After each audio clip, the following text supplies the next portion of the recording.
서울 은평구 불광동의 한 빌라에서 5년 넘게 산 30대 A씨 부부.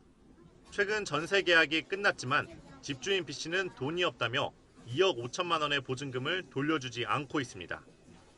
뒤늦게 등기부 등본을 떼보니 계약 만기일에 맞춰 근저당권까지 잡혀 있었습니다. 본인이 자기는 내용 증명 그런 거 안 받는 사람이고 소송을 너네가 해도 내가 법정에 나갈 것 같냐 이렇게 이야기를 하더라고요. 2015년부터 임대 사업을 했다는 집주인 B씨의 사무소 주소에 취재진이 직접 찾아가 봤습니다. 이곳에도 보증금을 돌려받지 못한 다른 세입자가 살고 있었습니다. 이사 가기 전에 한 2달 전? 그때 갑자기 이 집에 가압류가 걸린 거예요. 그거 갖고 이제 집주인이라고도 좀 시끄러웠는데 결국에는 일단 저희도 기다리고 있는 입장이거든요. 이처럼 최근 서울 은평구에도 전세 사기 신고가 잇따르자 경찰은 임대업자 B씨에 대해 본격 조사에 나섰습니다. 인천 미추홀 사례와 비슷하게 자기 자본 없이 소유 주택수를 늘려가는 이른바 무자본 갭투자 형식으로 전세 사기를 벌였다고 보고 있습니다. 전세 가격이 떨어지게 되면 세입자한테 반환할 능력이 애초부터 원시적으로 없었기 때문에 당연히 자연스럽게 사기로 이어질 수밖에 없습니다. 경찰은 임대업자 B씨가 서울 은평구에 소유한 빌라만 100채에 가까운 것으로 보고 있습니다. 현재까지 전세 보증금을 돌려받지 못해 피해를 신고한 세입자도 20여 명으로 파악됩니다. 이들이 돈을 전부 돌려받지 못하면 피해액은 200억 원대로 늘어날 것으로 추산됩니다. B씨는 특히 상업용 근린생활시설인 빌라를 사모아 전세를 주는 수법을 쓴 것으로 알려졌습니다. 이럴 경우 세입자는 최후순위 채권자가 돼 집이 경매로 팔린다 해도 보증금을 한 푼도 돌려받지 못할 가능성이 큽니다. 경찰은 B씨의 세금 체납 가능성과 공인중개사 등 공범의 존재 여부도 함께 살펴보고 있습니다. 전세보증금 2억 5천만 원을 돌려받지 못하고 있는 상황이 지난 1일 YTN 보도를 통해 알려진 A씨. 6년 전 A씨가 들어간 서울 은평구 집이 하필이면 근린생활시설, 즉 상업용 빌라라서 돈을 받아내기 더 어려운 상황입니다. 근린생활시설이라 보험에 해당이 안 되고요. 그리고 저희가 할 수 있었던 건 이제 전입신고랑 확정일자. YTN 취재 결과 임대업자 E씨가 은평구에서 보유한 상업용 빌라만 수십 채인 것으로 확인됐습니다. 권세인이 그 사람 거에 있는 경우는 뭐 주의를 해라 뭐 이런 얘기 들었어요. 수를 했을 때 이제 저희는 소유주를 이제 체크를 하죠. 권세 같은 경우. 근린생활시설은 인근 주민의 편의를 위해 건립되는 건축물로 주로 목욕탕이나 체육관 같은 상업용 편의시설이 들어섭니다. 일반 주택보다 건물은 더 높게 지으면서 주차 공간은 더 적게 확보해도 됩니다. 때문에 건축주가 근린생활시설 용도로 허가를 받은 뒤 주거용으로 불법 개조하는 경우가 있습니다. 건축물 대장상에 상가용 건물을 위해서 근린생활시설로 등록하도록 되어 있기 때문에 기본적으로 주거용으로 임대를 할 수는 없는 그런 시설이라고 할 수 있어요. 문제는 이곳에 살게 된 세입자입니다. 주거 목적이 아닌 곳이라 세입자는 주택임대차 보호법을 적용받을 수도 보증보험에 가입할 수도 없습니다. 세입자의 채권도 최후순위로 밀려 집주인이 세금을 내지 않았거나 근저당을 잡아놨다면 돈을 돌려받을 확률이 무척 낮아집니다. 전문가들은 임대업자 E씨가 애초에 이 점을 노리고 근린생활시설만 골라 사들였을 가능성이 의심된다고 지적합니다.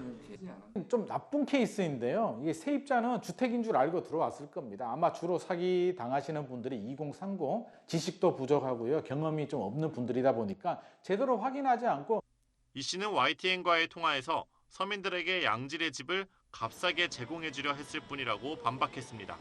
집 없는 사람들, 노인네들 이런 거 내가 돕고 사는 사람이지 이렇게 살아본 적이 없습니다. 3억이 나왔어요. 또 종합부동산세가 남은 것도 없이. 뭐 대출 이자고 뭐고 살 수가 없어요. 날짜 돌아오고 막느라고. 그러나 경찰은 E씨가 무자본 갭투자로 무리하게 주택 개수를 100채 가까이 늘려 피해 규모를 키웠다고 판단하고 있습니다. 경찰은 이르면 다음 주 E씨를 사기 혐의로 입건할 방침입니다. YTN 권준수입니다. 빌라와 다세대 주택이 몰려있는 서울 강서구입니다. 주택도시보증공사가 지난 3월 집계한 서울 전세보증금 미반환 사고 360여 건 가운데 27%, 99건이 이곳에 집중됐습니다. 이런 사고를 방지하기 위한 가장 기본은 임차인으로서 전입신고를 하고 확정일자를 받아 대항력을 확보하는 겁니다. 전세보증보험 가입이 가장 좋지만 여의치 않으면 안전장치를 마련해야 합니다. 위험 물건은 반전세나 월세로 보증금을 낮추는 정도가 최선이라고 할 수 있습니다. 임대계약 전에 대상 물건을 면밀하게 조사한다는 것은 직장 같은 사회생활을 하는 임차인이 하기에는 아무래도 한계가 있습니다. 특히 법적인 문제가 없는지 말소사항이 포함된 등기부 등본을 살펴봐야 합니다. 임차권 등기가 되어 있다가 뭐 이런 부분이 말소됐다라고 하면은 이전에 임대인이 임차인에게 임대차 보증금을 돌려주지 않은 사항이 있는 거기 때문에 위험성을 좀 가늠해 보실 수는 있을 것 같아요. 되도록 임대인과 직접 대면 계약하고 대리인이 나오면 위임한 게 맞는지 반드시 확인해야 합니다. 만일 대리인과 계약할 경우는 반드시 인감증명이 첨부된 위임장을 받음과 동시에 집주인의 전화번호를 확보하여 직접 통화하고 녹음하는 방법이 안전합니다. 공인중개사가 범행에 가담하는 경우도 있는 만큼 같은 매물이라도 여러 공인중개업소를 돌며 정보를 확인하는 방법도 도움이 됩니다. YTN 최기성입니다.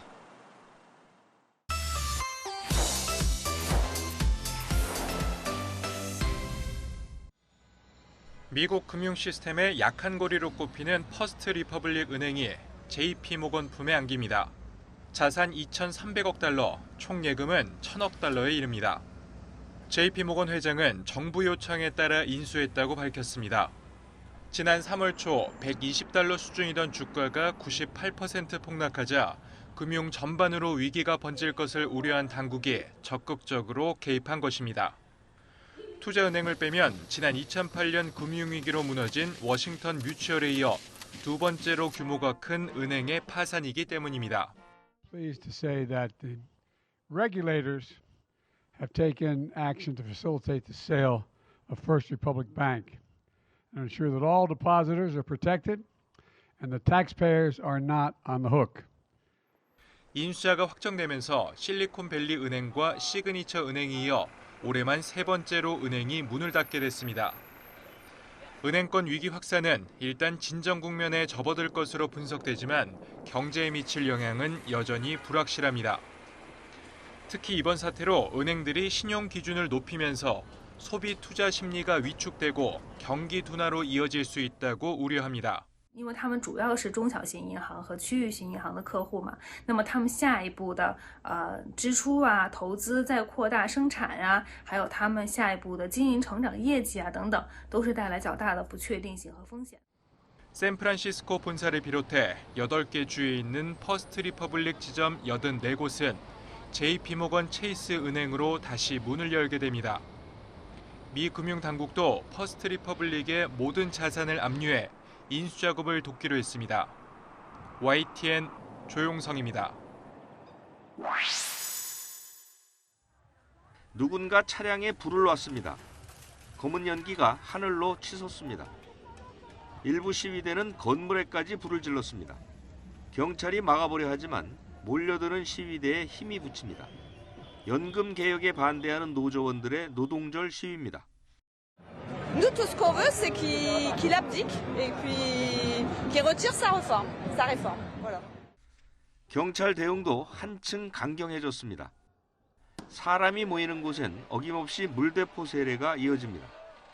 여기저기서 터지는 최루탄 때문에 앞을 제대로 보기 어렵습니다. 급기야 시위대와 경찰이 직접 충돌하면서 많은 사람이 다쳤습니다. On sera encore nombreux à être là. Ça, on gagnera à la fin, j'en suis convaincu. J'en suis convaincu. 프랑스 내무부는 300여 곳에서 80만 명 가까이 시위에 참가한 것으로 집계했습니다. 하지만 노조 측은 파리 55만 명 등 230만 명이 거리로 나섰다고 주장했습니다. 연금 개혁 반대 여론과 노동절이 겹치면서 최대 규모 시위가 벌어진 것입니다. 세계 노동자 단체 등도 힘을 보태기 위해 참여했습니다. We hope that the mobilization will indeed change still the law and the decision that has been taken, and that's also the reason why we are here with a huge delegation of international trade unions. 엘리자베트 보른 총리는 여러 도시에서 일어난 시위 가운데 용납할 수 없는 폭력이 있었다며 강경 대응을 천명했습니다. YTN 유재복입니다. 필리핀 노동자 수천 명이 수도 마닐라 거리로 쏟아져 나왔습니다. 시위대는 정부의 최저임금 인상과 일자리 안정을 거듭 요구했습니다. 우크라이나 전쟁 이후 물가 폭등과 식량 부족에 시달리고 있다며 정부의 발빠른 대책을 촉구했습니다. Labor Day and to be united in calling for an urgent increase in wages. 인도네시아 전역에서도 노동절을 기념하는 시위가 곳곳에서 열렸습니다. 32개 노동조합을 대표하는 노동조합 연맹은 약 5만 명의 근로자가 참여한 것으로 추산했습니다. 이들은 새로운 일자리 창출법이 근로자들의 노동 여건을 악화시키고 있다고 주장했습니다. Tentu saja perbaikan situasi kerja ya. Salah satunya melalui pencabutan Perpu Cipta Kerja yang saat ini sudah diundangkan gitu. 타이완은 공무원들까지 참여해 임금 인상과 근로조건 개선을 요구했고, 캄보디아도 근로자 수백 명이 수도 푸놈펜에 집결해 임금 인상과 일자리 안정을 외쳤습니다.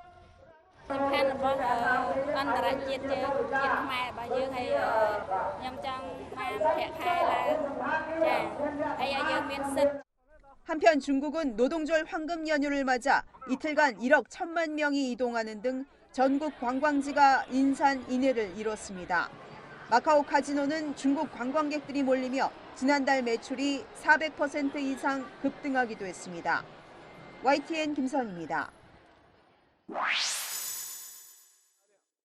군사 블로거 원우아르가 트위터에 올린 영상입니다. 준 군사조직 신속지원군 소속으로 보이는 군인이 군사기지로 보이는 곳에서 여러 무기를 가리키고 있습니다. 블로거는 영상에 주목할 만한 다연장 로켓포가 보인다며 북한의 122mm BM-11 세대라고 강조했습니다. 또 중국의 302mm 웨이스 WS-1B 최소 한 대라고 했습니다. 미국 북한 전문 매체 NK뉴스는 이 트위터에 올려진 글과 영상을 지목해 수단 군벌 간 충돌 과정에서 북한 무기가 사용됐을 가능성을 제기했습니다.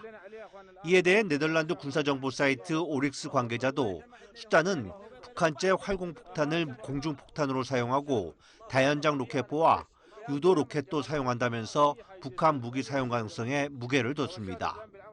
앞서 유엔은 여러 차례에 걸쳐 북한과 수단 사이에 무기 거래가 포착됐다고 밝혔습니다. 국제사회의 압박 속에 성사된 72시간 휴전 종료를 앞두고 수단 정부군과 준군사조직 신속지원군 간 무력 충돌이 격화됐습니다. 군벌 간 무력 충돌이 3주째로 접어들면서 식량과 의약품 부족이 심각해진 가운데 의약품 8톤을 실은 국제적십자위원회 수송기가 수단에 착륙했습니다. We've managed to get Sudan to fly in from Amman with the help of the Jordanian Air Force, a medical contingent. 휴전 종료를 앞두고 각국이 현지 체류민 철수 작전을 서둘러 이집트, 차드, 남수단 등으로 이어지는 국경에는 수단 피난민 수만 명이 몰려들고 있습니다. YTN 이정수입니다. 남미 파라과이 대선 결과 44살 젊은 대통령이 탄생했습니다. 미국 유학 후 금융권에서 일하다 야당에서 정치를 시작한 산티아고 페냐 후보. 지난 2016년 거센 비판 속에 우파 집권 여당으로 당적을 옮긴 뒤 7년 만에 권력의 정점에 올랐습니다.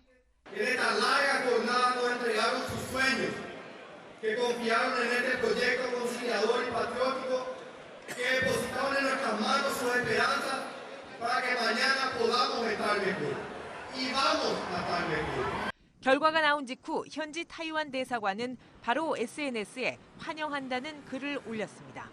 중국의 압력으로 단교하는 국가가 늘고 있는데 친미, 친타이완 노선 여당 후보가 승리하자 반색한 겁니다.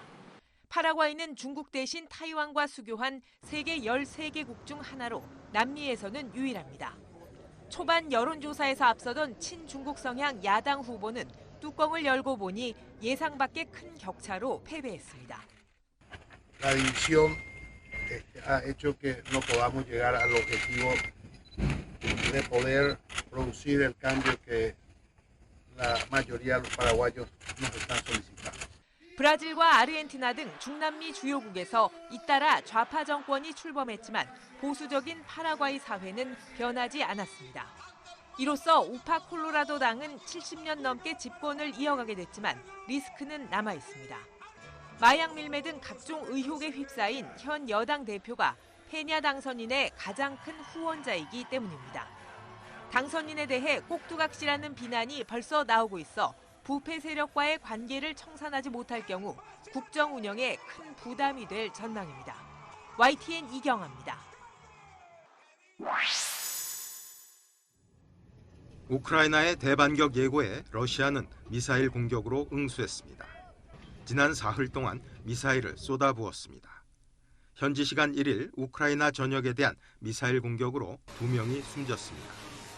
Павлоград, Дніпропетровська область. Ракети терористів забрали життя 2 людей, зовсім молодих хлопців. Мої співчуття родинам. 우크라이나는 대통령이 직접 나서 러시아에 대한 분노 수준을 높이면서 반격 움직임을 강화하고 있습니다.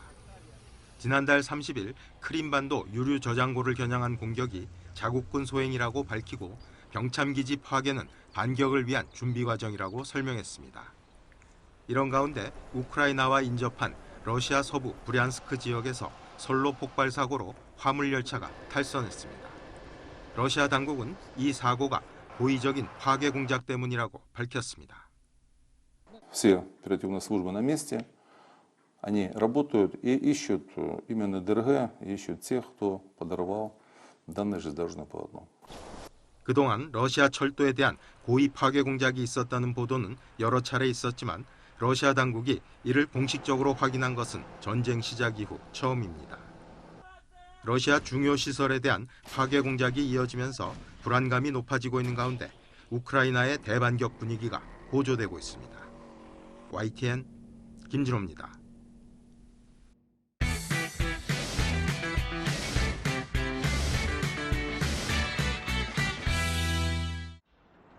우리나라의 대중국 수출이 회복 기미를 보이지 않고 있습니다.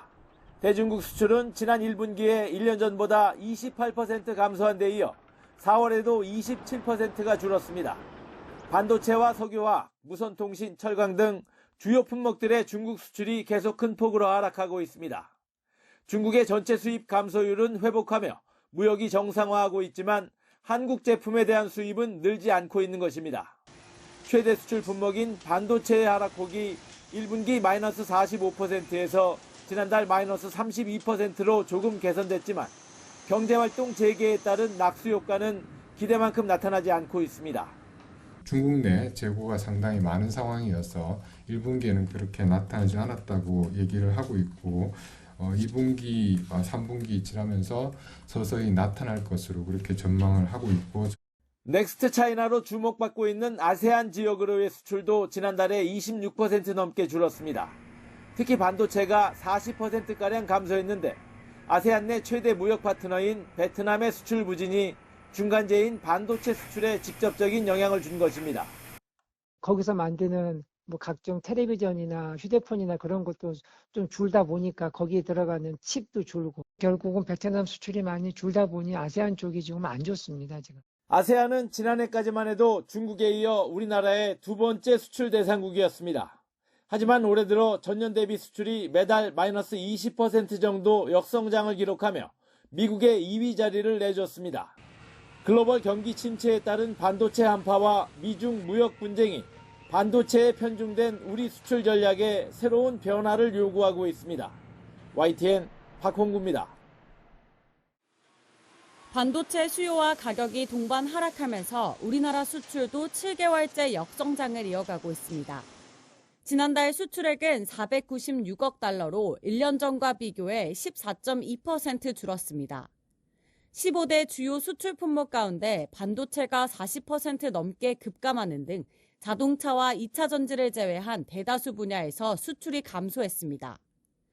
지역별로는 중국과 아세안 지역에서 반도체 수요가 줄면서 수출이 부진해졌지만 미국은 물론 유럽연합과 중동에서 한국산 차에 대한 수요가 늘면서 수출이 증가하는 추세입니다.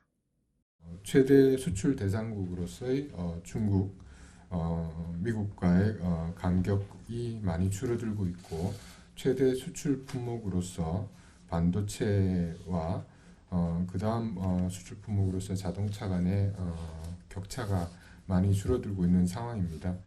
수입은 원유나 가스 등 주요 에너지원 수입이 줄면서 지난해보다 13.3% 감소한 522억 달러로 집계됐습니다. 하지만 수입액이 수출액을 여전히 웃돌면서 지난달에는 26억 달러 적자가 났습니다. 지난해 3월 이후 14개월 연속 적자 행진인데 1995년 5월 이후 최장 기록입니다. 다만 에너지 수입액이 줄고 자동차 수출액이 부진한 반도체 수출액에 메꾸면서 적자 규모는 점차 줄어들고 있습니다. 정부는 글로벌 경기 회복 지연과 반도체 업황 부진으로 무역 적자가 계속되는 어려운 상황이지만 규모는 감소하는 추세라고 설명했습니다. 또 조기에 흑자 전환을 이룰 수 있도록 총력을 기울이고 있다며 59억 달러를 유치한 이번 순방 성과를 토대로 수출 시장 개척도 적극적으로 지원하겠다는 계획입니다. YTN 윤혜리입니다. 서울 강남에 있는 한 전당포에 담보 물건들이 전시돼 있습니다. 비싼 명품 가방 외에도 5만 원짜리 모형 자동차와 몇 년간 수집해온 우표까지 금액대도 다양합니다. 당장 급전이 필요한데 구할 곳 없는 사람들이 문을 두드리는 겁니다.